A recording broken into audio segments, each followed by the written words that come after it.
Saddle up, but beware potential spoilers in this review, which will discuss elements of the episode.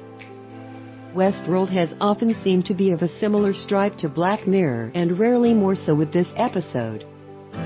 Written by Gina Atwater and show co-creator Jonathan Nolan, and directed by fellow creator Lisa Joy. Though we jump around in time and locale, the focus is on the man in black, both in his grizzled Ed Harris incarnation and the younger William, played by Jimmy Simpson, who creeps closer to Harris with every passing installment. Initially seeming frustrating with its apparent lack of forward progress and complete absence of either Mead or Dolores, we instead stay largely with the MIB, as even the Bernard storyline ties in. It's a smart move to focus on one of the bigger mysteries the show has generated so far. Just what is Delos up to with the park guest memories and DNA? Many thought achieving immortality through artificial life. Peter Mullen is once again excellent as Delos, here presented post-mortem as a twitching, glitching copy of himself held in a secret lab, and indeed this episode confirms that via the glitchy James Delos. We'd pay money to see Mullen have a swear-off with Ian McShane.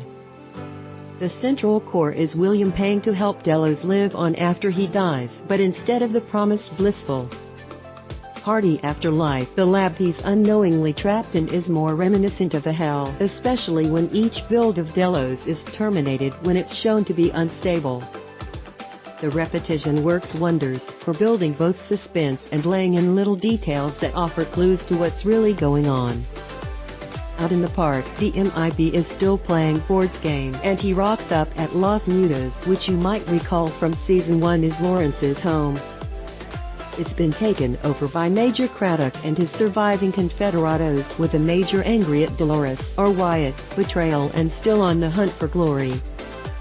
Even before the MIB reaches the town, there's a gruesome sight of Chinese hosts using, we assume, guests as railroad ties.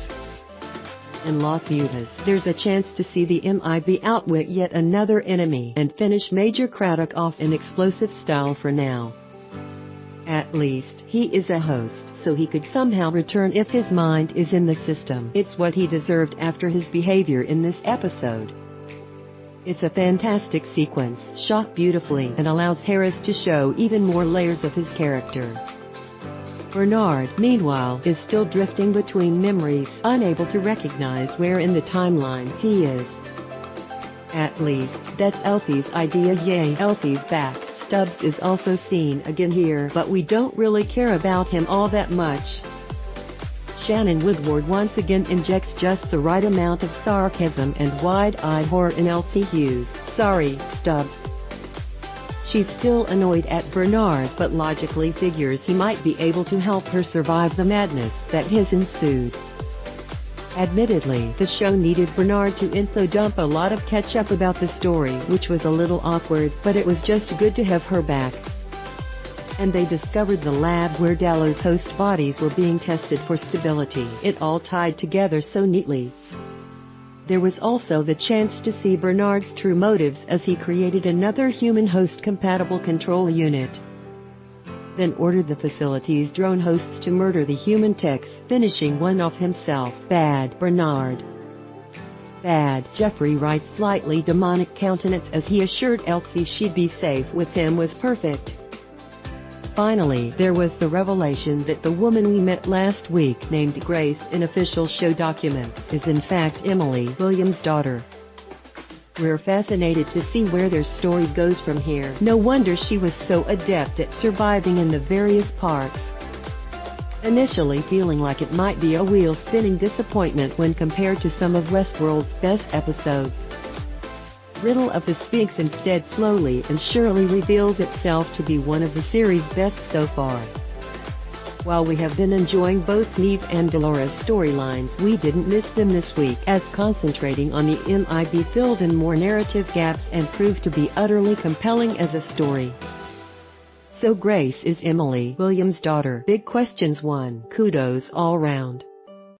What is her big game inside the game? And though it appears she greets him cordially, does she harbor negative feelings for him because of her mother's suicide? 2.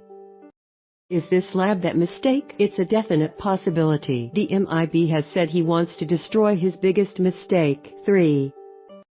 Who is the other human host control unit for? We'd guess Ford, maybe, or even for the MIB himself? A prize? We doubt he'd see it that way. Why does William the MIB need to look back as he plays the game? Is Ford setting him up to confront something from his past? 5. 4. What do the Ghost Nation warriors think is coming? Is there some other character, human, host, or otherwise about to enter the story? Read previous episode reviews below.